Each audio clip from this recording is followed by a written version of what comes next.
د اوفپرا د مصاحبو یا انټرویو لپاره ډیری افغانان چې دي دغه تشویش لري چې کله دوی ځي نو د پوښتنو په اړه نه پوهېږي چې دا کومې پوښتنې کېږي. د هر چا انټرویو ځان له وي، نو د هر چا انټرویو فرق کوي. نظر کیس ته، نظر هغه تهدید ته یا ګواښ ته چې دوی ته متوجه دي.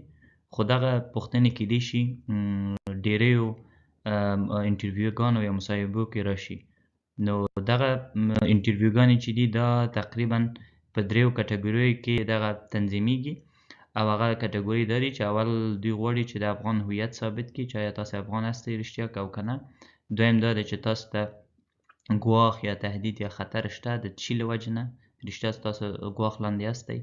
او دریمه خبره دا ده چې فرانسې ته راتګ او دلته ژوند چې څنګه تاسو فرانسې ته راغلئ او ژوند دلته څنګه تیریږي. نو اول کټګوري سوالونه دا دي چې ځان به معرفي کوئ، د کوم